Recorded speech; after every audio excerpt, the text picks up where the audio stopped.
Morning, good morning.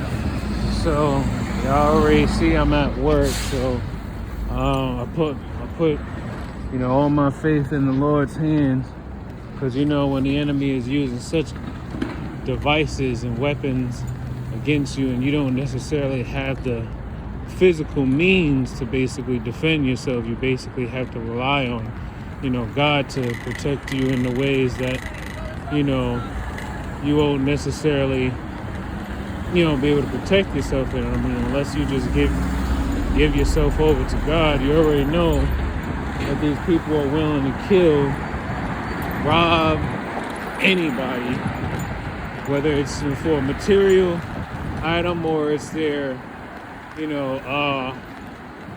whether it's their data, their metadata, their thoughts, their intellectual properties, and like, to be where I was last night, it was just like December of 2021 all over again, when they basically you start to experience the same thing. Before she went into the hospital, it was literally just like a day after her birthday at that. And what they did was they increased the amount of radiation that would be directed to her body, knowing that she's elderly and disabled, so her body is a lot more sensitive to it all.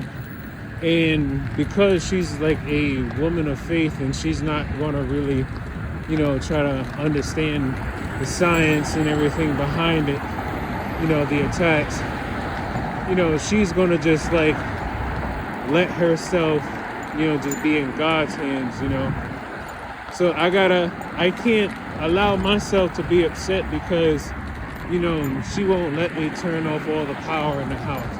You kill the source that they pulled from, and then, the attacks, the strength of the attack decrease, because they're pulling the energy from anything that's running on electricity or battery operated. Hell, the batteries themselves give off a field that they can draw the energy from. But so yeah, she seemed like she was all right when I left the house. When I got up, I was tired. I only slept for probably an hour, 20 minutes or so, or whatever. But got up, I saw she was asleep. So I said, all right, if she's asleep, then that means she's cool. So I said, I'm gonna just go to work anyway. Then funny thing was, when she woke up, she had woke up at some point and then came into my room and was like, why are you up so early? It's not time for you to go to work yet. And I'm like, yeah, Mom, it's after 3 o'clock. She's like, oh, for real? Yeah, so I already know that they basically were going to town on her. But that's just like them to go after somebody who's defenseless, go after somebody who don't know how to defend themselves.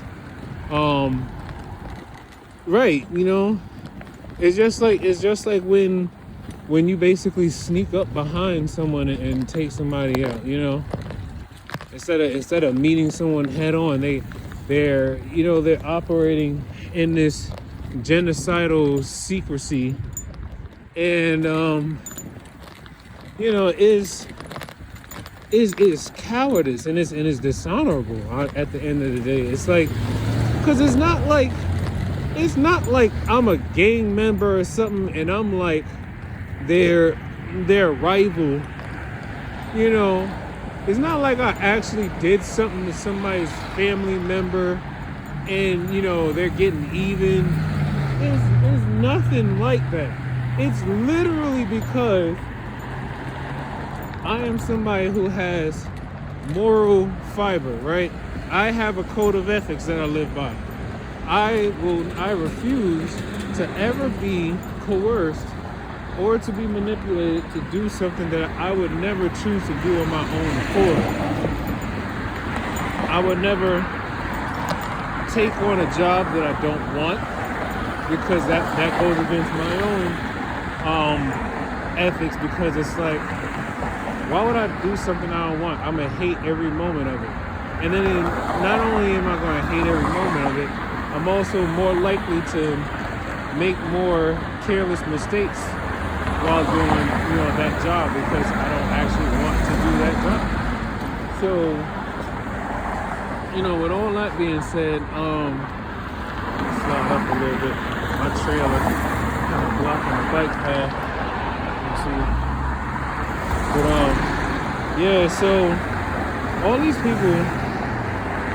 people are basically like, they've been watching me all night and seeing how I guess how I would respond to, something happening to my mother, and it's something outside of me. And remember what I told you all.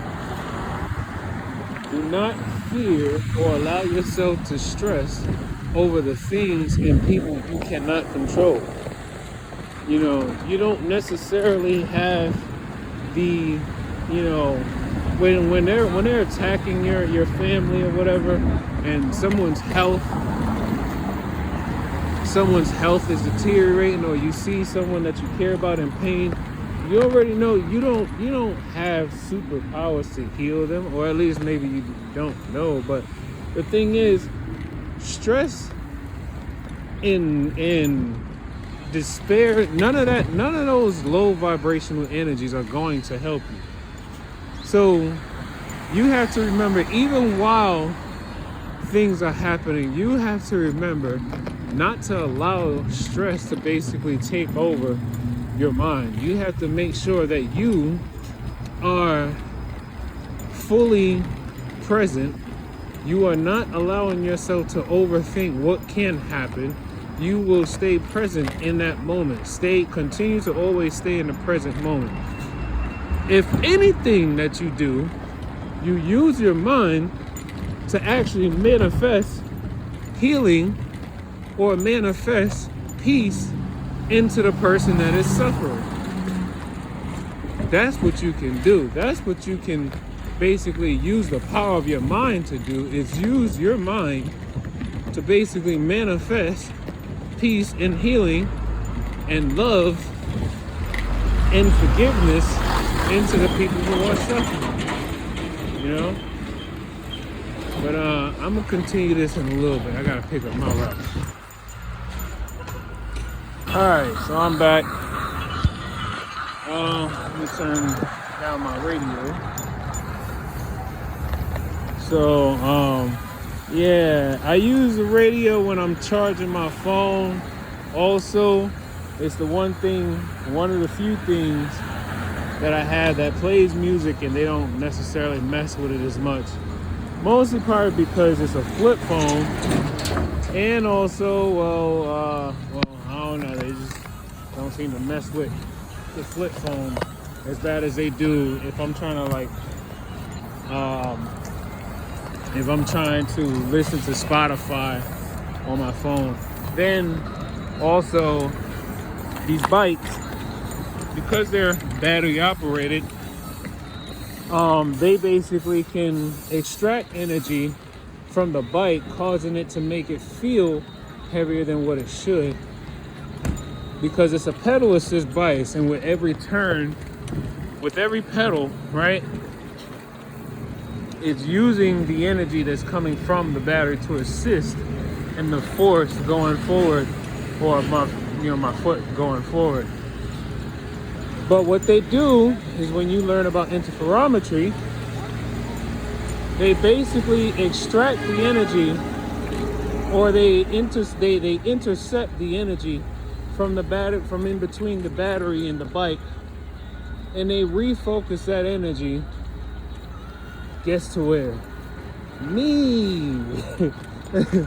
Because even while I'm sitting on the bike right now, I could feel a thermal vibration, like there's like a thermal vibration coming from the battery that links itself up to me.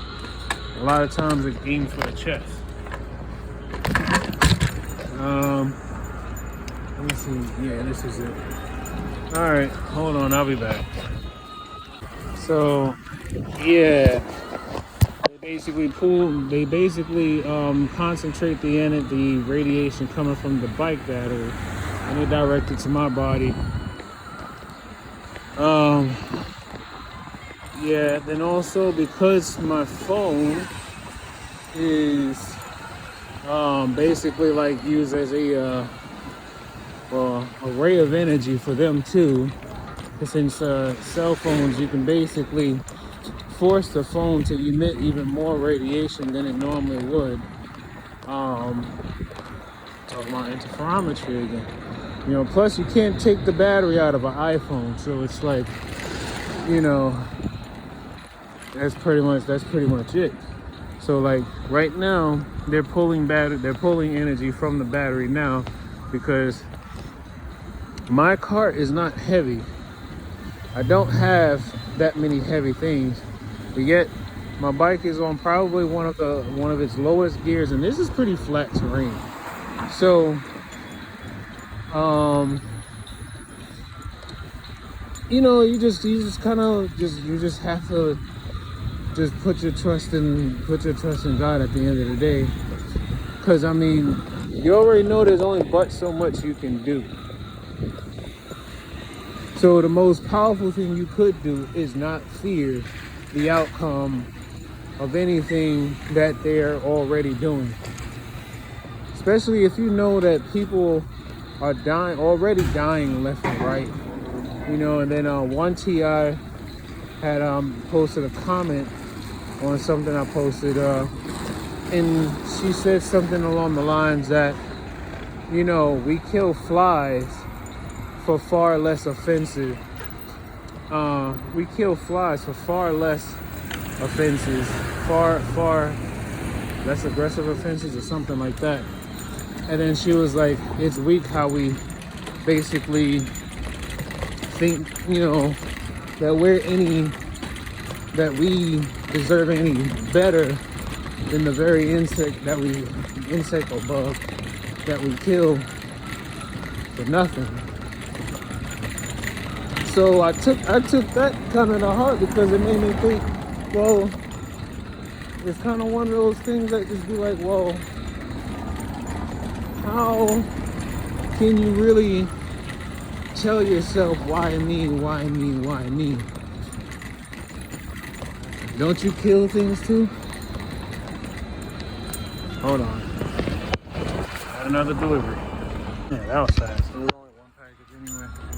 But yeah, so I mean, for the most part, I'm okay. I mean, I'm not going through anything that I haven't experienced or been through before, you know. You experience the attack so often, and you've learned how to manage the pain and the effects of some of the attacks over time, and you remember these things just by, you know, being a creature of habit, repetition, you know. And I'm thankful that I learned about healing frequencies by sound and light, because, you know, I would have never, you know, found out about a frequency generator app. So it's like, let's say like right now, I'm charging my phone, but let's say right now I'm actually feeling some of the radiation, mostly probably coming from my phone, because my phone is right in front of my chest, and I can feel the radiation piercing through the muscles of my thumb as it wraps over the front, you know, glass, or the screen of the phone. And remember, smartphones have like probably like hundreds of sensors that's just like, you know, peering through the glass. I mean, it's not just a screen, but it's also tiny little infrared lasers that's basically reading every time your finger touches the screen. Those very sensors are the things being used to, well, attack you, read your bioelectric data, send that information to the cloud server, do everything that they need to do to be able to, be effective in their assaults.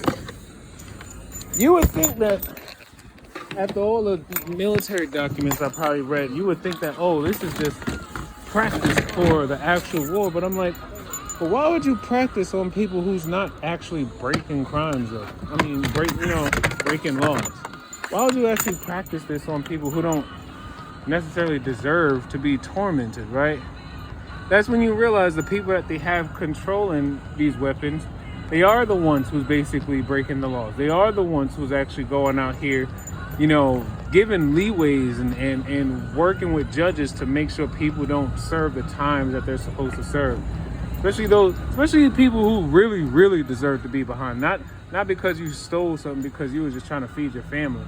I'm talking about the ones that do things just because, I don't know, they have no remorse. They just do it because they felt like they can do it and nobody's gonna stop them.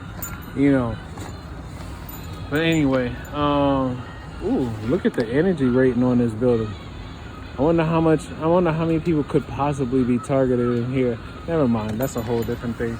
Anyway, yeah, let me do this delivery. I'll be back again. Back again. I got a little bit longer before I gotta make this. This is gonna be my last break in the day. Anyway, so yeah, I mean, right now they have a lot of, energy focused on my chest, or what some may know and understand as the heart chakra.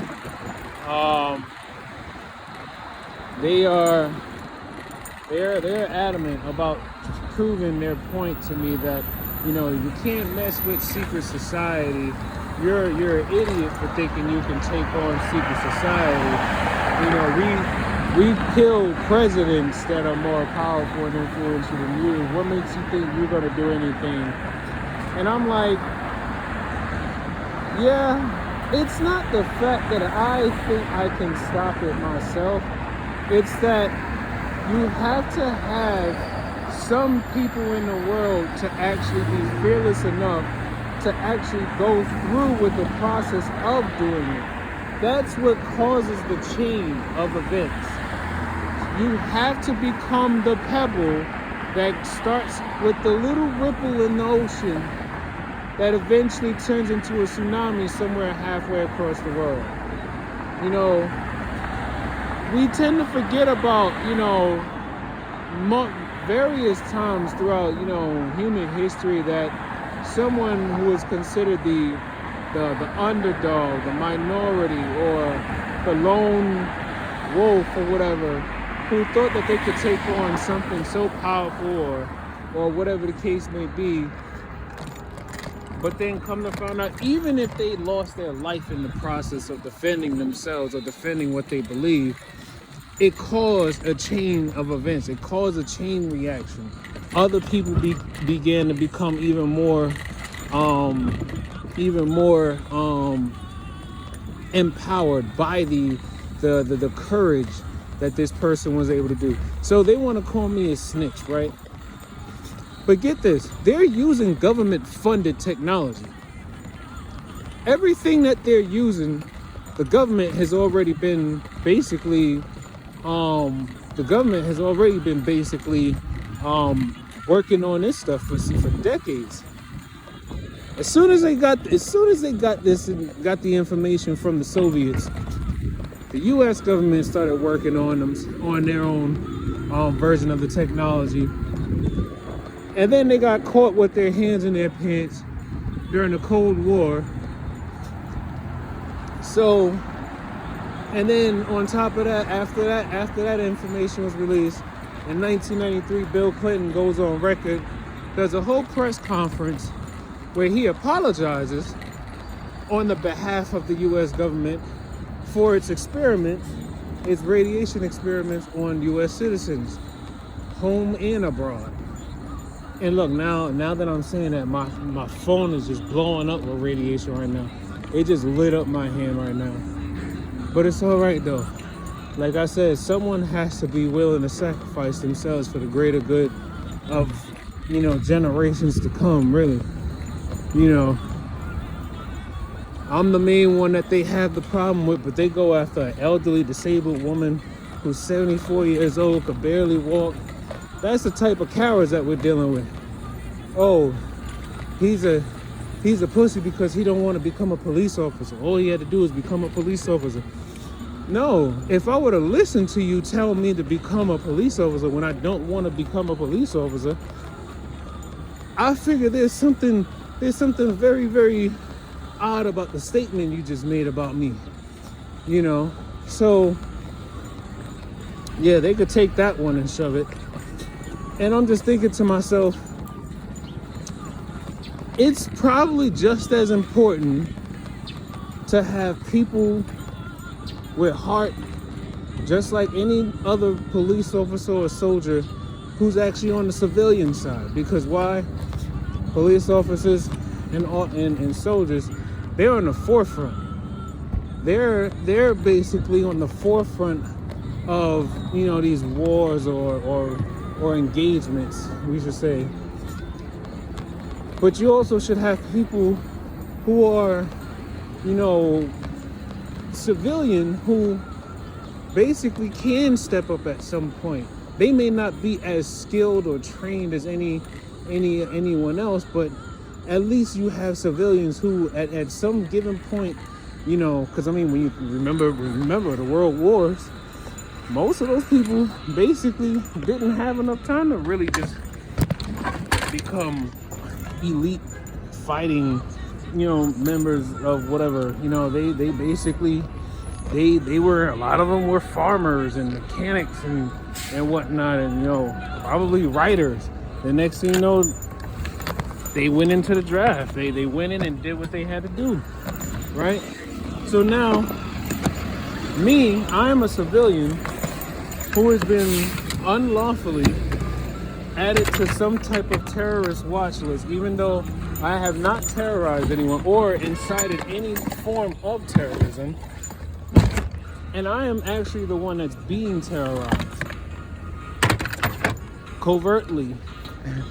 And then the worst part is, because I live in an apartment building, I can hear the conversations out loud of them plotting against my livelihood, my mother's livelihood, or just about anyone who comes either in my home or anyone around me. And it's not that they're undetectable, because they're not undetectable. They're not undetectable. It's just that there are not enough people willing to actually stand in the light and actually do the right thing and detect these motherfuckers and hold them accountable for the millions upon or thousands, if not millions, of deaths and cancer diagnoses and strokes and heart attacks that have been induced into so many people who did not show any pre-existing signs of having moments where they could actually possibly face these things. So whatever the case is, like I've been saying, you gotta stand in the light. You gotta be willing to stand in the light, and you gotta be willing to actually be the one to do the right thing. Because look, God basically wiped out many civilizations in the past. Do you actually want to be on the side that get wiped out too because you actually did not try to fight back? Yeah. Continue to give God praise, and yeah. Take life one breath, one thought, one step, one day at a time. Peace.